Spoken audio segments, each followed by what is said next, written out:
Ah, it's that time again where we're looking at another product. It's totally amazing. And here we have the Brightbox 2 wireless router, which I managed to pick up for all of £1. That's right. All of £1? Where's that? Anyway, let's get the P30 Pro up onto our stand and let's see what we're dealing with and talking about. Clearly I'm having beer. Right, let's get this up and see what we got. Okay, so here we are. We're just plotting up. We're having a nice little relaxing sort of Sunday, having a few beers. And, as we said, we've got the Brightbox 2 wireless router. Now, before we get into this, let me tell you essentially about this thing. Obviously, it's a wireless modem broadband, well, technically firewall modem router, provided by EE. Is that everything, everywhere, everything, everyone, everything, everyone? Who knows? EE, these guys are essentially, here in the UK at least, are they're a phone service provider. In this case, they're also an internet service provider as well. And they also offer mobile broadband as well, and mobile phones, all the usual things like that. So essentially what you do is, if you've got an existing BT line, BT as in British Telecom, this is important to have, as British Telecom manage the actual hardware infrastructure. These EE, in this case, what they've done is they've wholesale purchased a whole bunch of lines from British Telecom, and essentially they're going to make a profit, and BT will charge these guys the mandatory line rental plus a commission. So BT then don't need to worry. Yeah, you get the point. All right, so as long as you've got working BT line, what you do is you go into an EE store, or you get approached by a foot soldier, as I call them. Basically, that's a salesman on the street who will flag you over, and they've got little sort of little hut things stood up, or a little podium. Say, who's your cheapest broadband? If you want broadband, yeah, we can give you a competitive deal. You hand over your passport, driver's license with proof of name and address. You get the usual. You sign off your contract. You get a copy on the spot, and then moving on, all the line is set up.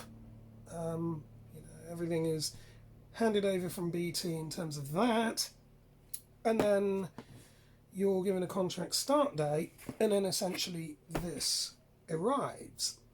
That's pretty much the nuts and bolts of that. Now, again, we're not going to go into the whole deal about whether or not your line is actually functional. I'm assuming for the purposes of this that it is. So what will happen is, once you pass the credit checks and all the necessary security checks that are done, make sure that you're eligible and you are who you say you are, you'll get a letter to you in the post, and maybe an alert by phone, and they'll give you the terms and conditions and the start date. That's generally what will happen, and then you will just simply open this when you're confirmed to have your phone line as ready. Here in the UK, that could take from any amount of time, and cheers, bottoms up. That could take any amount of time, from anywhere from a couple of days to maybe about a week. And again, assuming that you don't need any other work done on your line. there is any other problem, then, as I said, that's a matter for British Telecom. Now, also in addition to this, I will leave links in the description for a website there that goes into a bit more of the technical stuff of this, because we're not going to cover that too much. And that's at techradar.com/UK. Yeah, I'll leave the description for that. Well, obviously in the description bar, which would be the right place to do it. Right, okay, so assuming then you've got your start date, you've got everything set up, alright, you've got the box, what's inside it? And in the context of this video, we're also going to look at some of the advantages and disadvantages, and I'm going to discuss those as I see them. Right. Now, for me, personally, as a hardware and software specialist myself, what I can tell you is, even before I open this, I see a potential problem. It's to do with the overall design, and I'll probably go into that in a little bit more detail in a moment. In fact, no, what the hell? You know me, I don't beat around the bush. I'll do this now. Right, with a lot of the hardware routers I use, before we tear into this, I'm going to get my ugly ass in the way. I prefer to use ones with external dipole antennas. The reason being is that you can direct these to where you need signal strength the most. Yeah, that by the looks of it doesn't have that. So, no doubt, when we have a little bit of glance through with the web page, which incidentally is dated February 3rd, 2014, will possibly highlight that.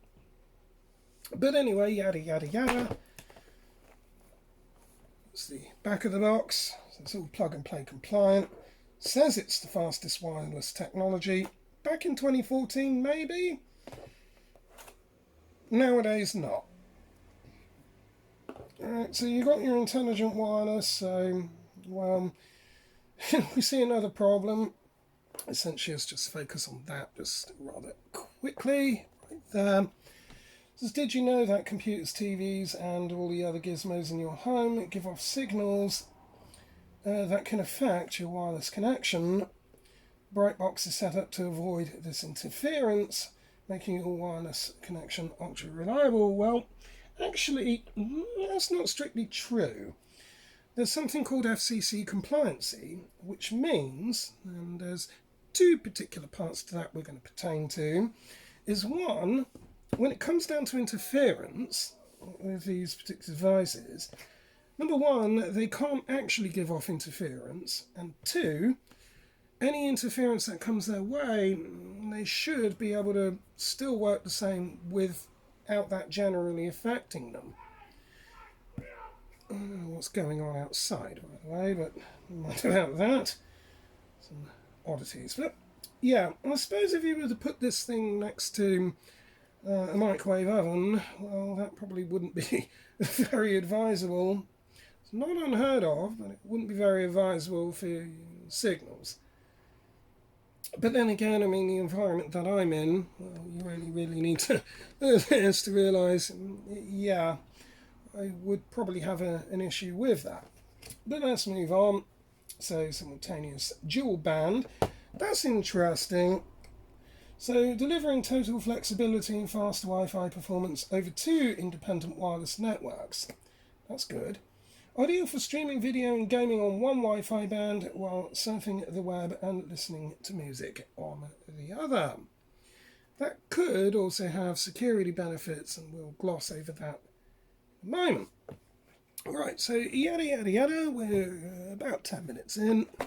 Let's flip the thing open and see what we've got. So straight away, in this ugly sort of garish yellow and sort of funny coloured box, which is not really very environmentally friendly, we've spared no I spent nothing decor on this thing. So let's see, getting started. Setting up your router couldn't be easier. Just plug it in. When your broadband is ready, you'll be up and running in no time. If you would like a little more detail, take a look at the easy setup guide, which is indeed pretty easy. Now, it'd be interesting to see though for any overseas people here in the UK whether or not there are foreign languages in that.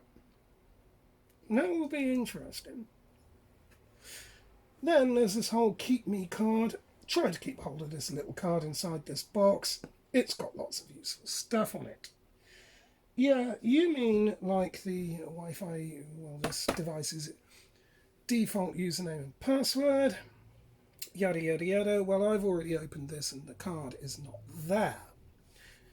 Well, I only paid £1 for it, and just on a sort of digression point, I absolutely have no problem with showing you the credentials on the back of this, purely because I don't intend on running this myself on predominantly my main network. In fact, this thing at the end will be either getting hacked. Well, actually, no, it will be. So let's unbox it. So there's just some plastic tray. It's got some date on it and some code there. I don't know what that is. Not really important. And now what we have here, as you can see, are a few things.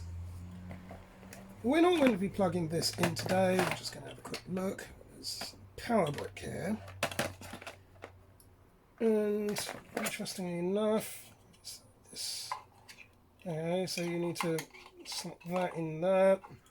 Whichever way around that goes. That way. That's it. That box in, which we've done completely wrong. Which we still got wrong. That's better. Clicks in. That is your switching power supply. Output 12 volt, 1.5 amp. Is that 1500 milliamp? Standard UK mains in. No problem with that. Looks fairly substantial. Nothing cracked, nothing broken. Pins bent. Like that. It's just a standard boring thing.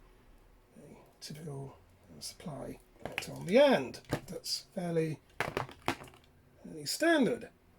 Then in the box, on the looks of this, you've got some sort of micro filter, which is what that is. So in here, this is where you would connect that device, and then if you had an external phone, you would connect that there. I can show you roughly how such a setup will look in a moment. And then of course that end would go into the socket outlet in your wall. And interestingly, the socket outlet that plugs into is the one that is your main incoming, or you may have an extension depending, but typically this would go into your main incoming wall socket, and that wall socket is indeed owned and managed by British Telecom. So if there was actually a problem at that main socket, then that would be a BT issue. Anything backwards from that towards you is your problem. So let's get rid of that. We've got some plastic stand. I'm assuming that would go on the back of our router, which it does. This just simply pushes in, like so. That, shoehorn that in with one hand. That's it, and the thing can stand up. And then, of course, on there you'll have some tear-off film, which that's just fallen off. They clearly didn't put that in properly. And then we've got two cables, one grey, one black, and the grey one. Just get rid of that.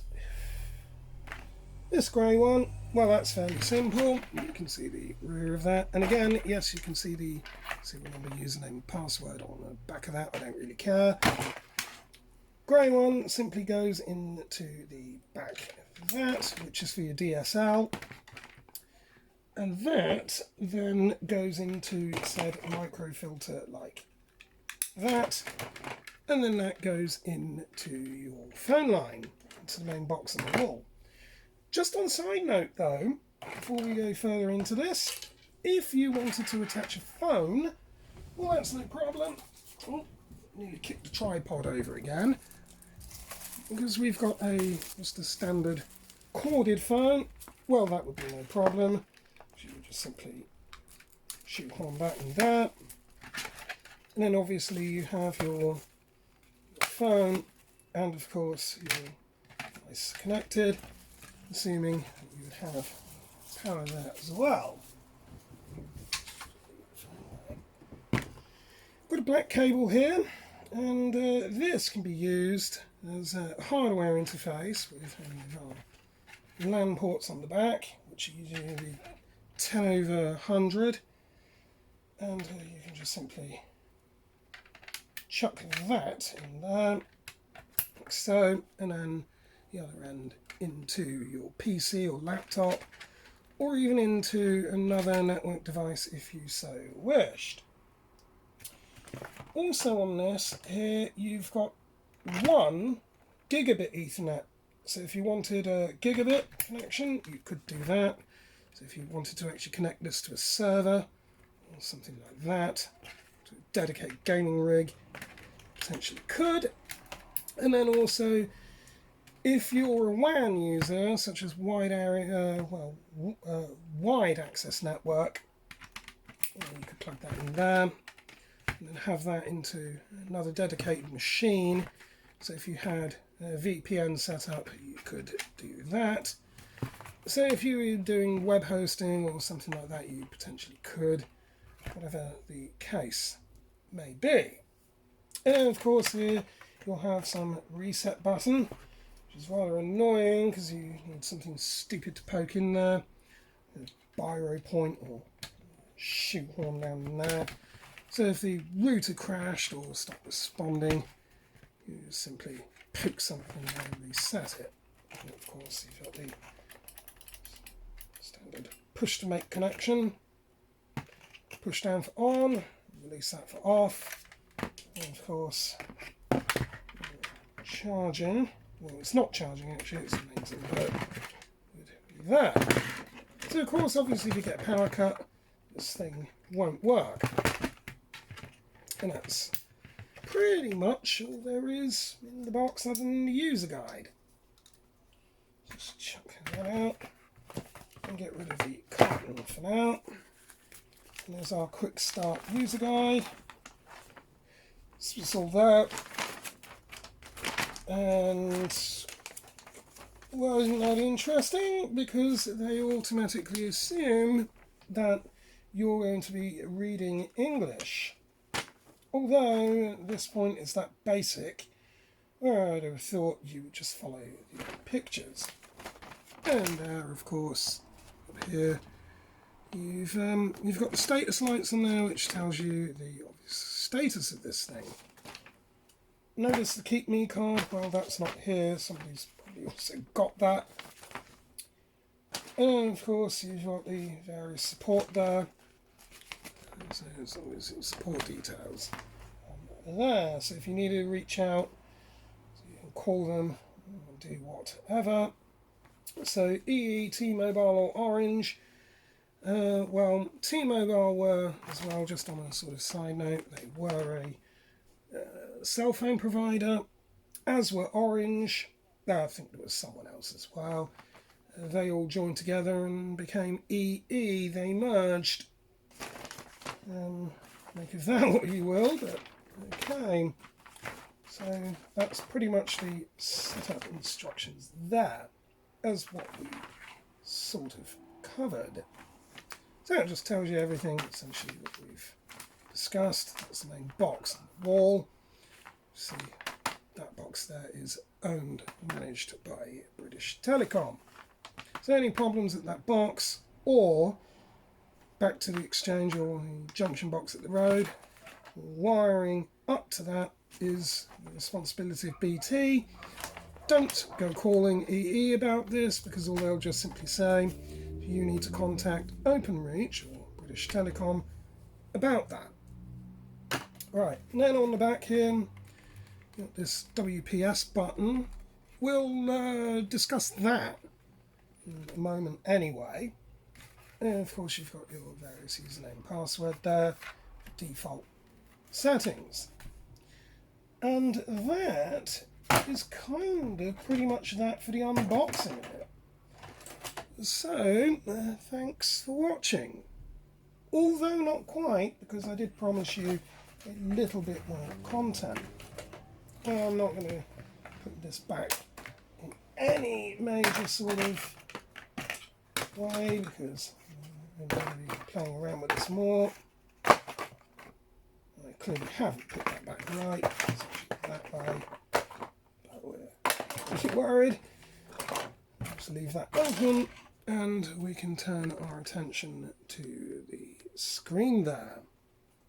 Okay, so here we are, again by Matt Hansen on February 3rd, 2014.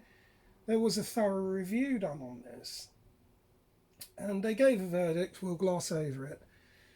The benefits of it was the 802.11ac wireless. Now that's interesting because it was dual band. Now, as you'll remember on the back of the box, let's move that over, where it was about the whole intelligent wireless. Well, what you can do is, this is kind of almost the way worldwide. Here you've got, well, pretty much 14 channels of the 2.4 gigahertz banding. Here in the UK, 13 of them are pretty much used. Well, most of the world, yeah, because 14 isn't really. If you get the Japanese one, yes, you can. So the whole idea with this is going to go kinda. You can set up 2 channels. This is the theory. At least I've not tried this yet. I've not tried the router, so I don't actually know. But potentially, you can set up 2 separate channels. And here in the UK, number 11 seems to be the most commonly used by default. Well, it is in the area where I am. But yeah, you could have anything 1 through 13. Alright. But the problem is, the banding for this is overcrowded. So essentially what you're going to want to do is you're going to create 2 channels. So you would have maybe one on channel 3 for your gaming, or some other funny channel 13, which is not really commonly used, or channel 2, again not really commonly used. And you would have that for your gaming essentially, or whatever you're doing, and everything else on a different channel. Now interestingly, this thing does work on the 5 gigahertz band as well. We don't really need to look at that too much, but if we wanted to, we could go down here. Well, that's the 3.65, that's not appropriate, but there's the 5 gigahertz banding, and there's a lot to be known here, but yeah, it will work on that. So there's various channels you can select here on that. Again, you've got your frequency ranges there. For here in the UK, you're going to be looking at Europe, so we'll be scrolling down here,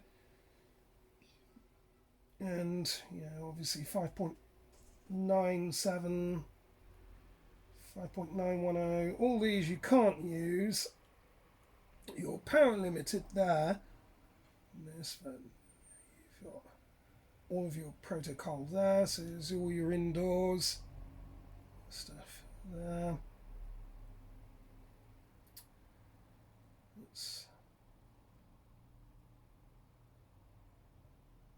There you are. Okay. Right, okay, good speeds at close range and free for EE customers. So we're back on this thing. Okay, well, as we said, what would happen is when you took out a contract on this darn thing, essentially, you would get this for free. It's no different than if, say, you took out a contract for anything else, whether it be a Galaxy tab. Sometimes they may even throw one of these in. That was purchased separately. Or you may even be able to get a mobile phone, or a smartphone, whichever. But it's no different. So you typically are going to pay your monthly line rental plus your data package plus a little bit extra, and you would get this for free. Say it's free, but if it was really free, then you wouldn't be paying X amount of months for it. Or X amount of pounds per month for it, so whatever. And that's pretty much the only things that it's good for. Now, oh yeah, I didn't cover the USB on this, because there is actually, there is actually one USB port on this as well. So potentially you could interface with that, or charge a phone off of it, or do whatever. Oh, I think I might have broken it, but whatever. It only cost me £1. We're going to have a play around with it. Right.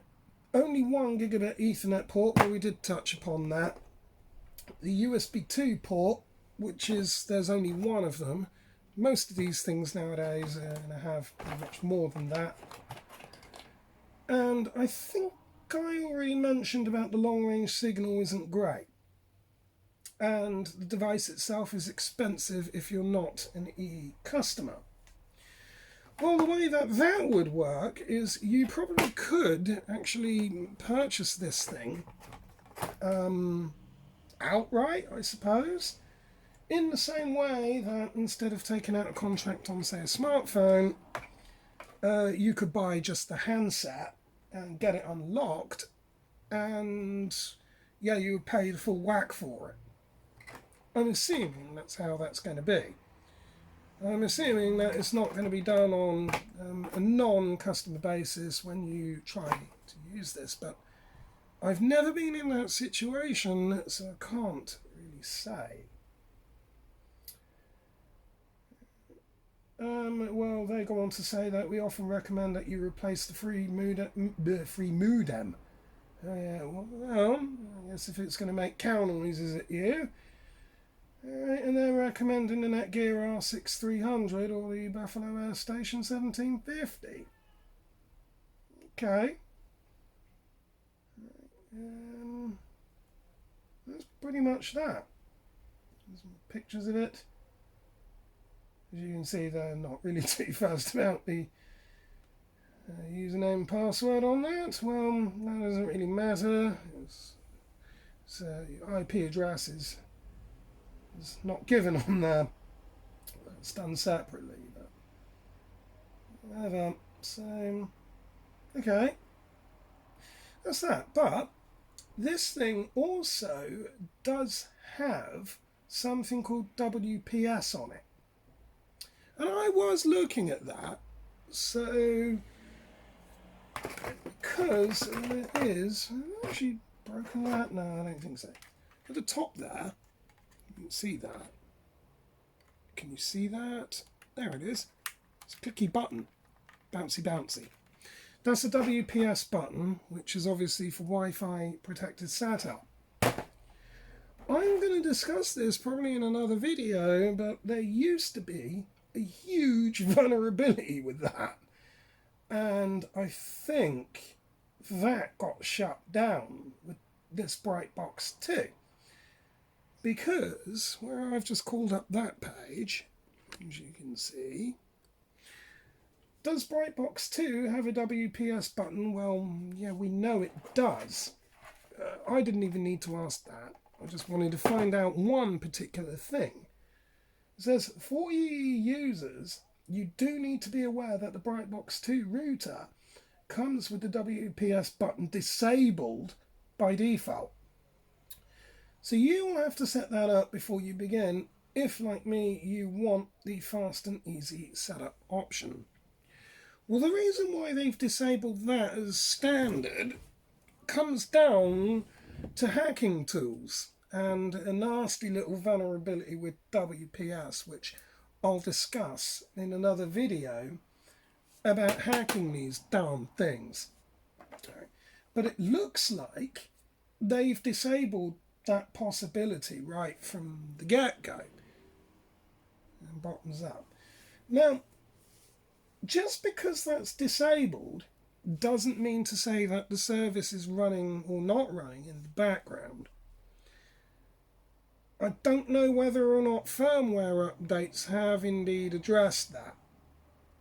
But I'll tell you one thing, we're going to find out. And I'm going to cover that in router hacking when it comes down to a practical demo.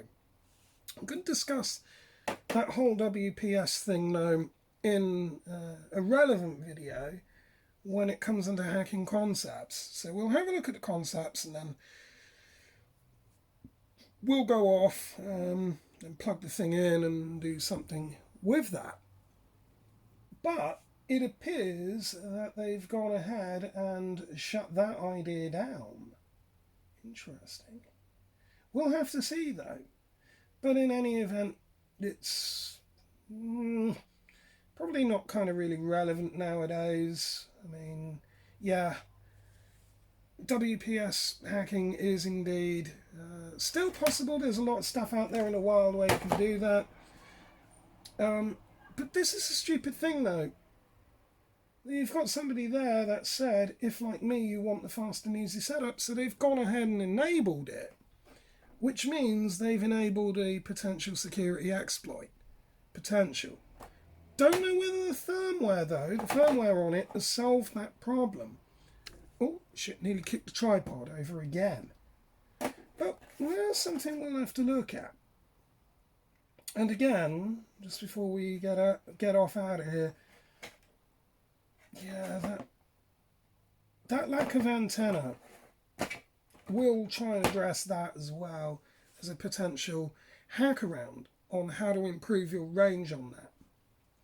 So when we actually decide to tear into this thing, I think that might even be fairly easy. Two probably at the bottom could get into. And there appears to be two torque screws at the top. So when it comes down to having a look inside that darn thing, I think we will be able to. So, although, just to summarise it, it is a dated bit of equipment, it is very dated. I mean, it's back since February 3rd, 2014, and I don't even think that's its release date. It was probably out sometime before that. This was just when Tech Radar got hold of it. But again, because it'll work on 802.11ac, it means it's 5 gigahertz compatible. So there's probably quite a lot of these out in the wild. And I think I've seen a few of them. I actually think I have. But it'll be interesting to see how vulnerable they are to the attacks that I potentially going to throw at it. Well, not potentially, that we will throw at it. I just wonder, actually, and we'll look at some of these in hacking concepts. I think it'll be interesting to see. But there you are. I mean, that's pretty much the unboxing of this darn thing.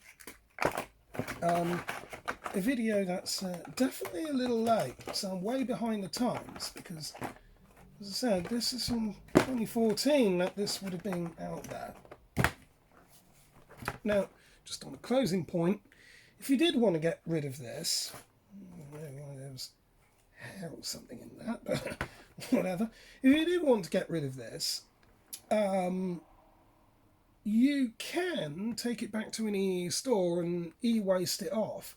They would have an obligation to take it. Or you would just post it back to them, or do whatever, or take it to a disposal site, or even reach out to me and I'll take it off of you. I'll quite happily do that. Because even for £1, actually there's quite a lot of things I can use off of this when we go to decommission this properly. USB ports are always a win. I like playing around with networks, so I like building my own hardware, and we've got these ports here that are useful. There's push buttons there. Yeah, that's probably worth to me more than £1 actually. And even on eBay, I think these things are still selling upwards of about £10. I'm assuming that's because they're still technically usable and viable. Don't know when the firmware updates are due on these. I suppose we could actually find out. Wireless router. So what am I going to say? Firmware. Just go down there and hit enter. Firmware upgrade. Archidian, is it? Who makes that? Be interesting to look into that more. I'll probably come into that more when we delve into the hacking side of it. This is 2018. There's questions being asked about this. I think you can see that. You use cookies, I'm sure you do. I don't eat them myself, but whatever.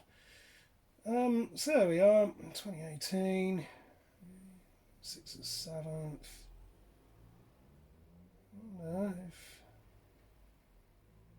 What's we got? 27th? Okay, so have we got anything for this year? I think the thread ended 2018. So where's the people about BB2? Okay. Alright, so Norton. Oh shit, what have I done here? Okay, well, never mind. Norton seem to think it's okay. I don't really use Norton anyway. I'm not a specialist. Specialist vulnerability scanning stuff for that. Right, so I think, is it Arcadian or whatever? Is that the manufacturer of it? There's obviously a teardown. Well, we'll be doing a teardown on that anyway. And, well, obviously it supports WPA and WPA2 for its security, but I wonder what else it actually covers. Boot logs. That. Yeah, a fair amount of information, but I'm sure we can actually go ahead and make more on that. And that's not supported yet. I don't quite know whether they mean not supported by them. I'm assuming it means them. Okay, yeah, well, that would be where the additional firmware would be. So I'm assuming that it will be any firmware updates would be done. Well, it wouldn't be over the air, but it would be over the network. So that'll be released by more than likely the manufacturers themselves. And is that actually a VR9517NA?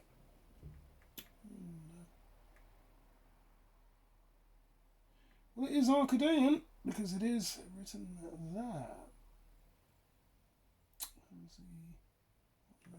But anyway, it is an Arcadian because that's where my finger is, so it is indeed that. Quite possibly, and like most of these things, made in China anyway, but whatever. I'm going to dive off and then we're going to have a look at the hacking concepts about potentially ways we can break into one of these. So until the next time, thanks for watching.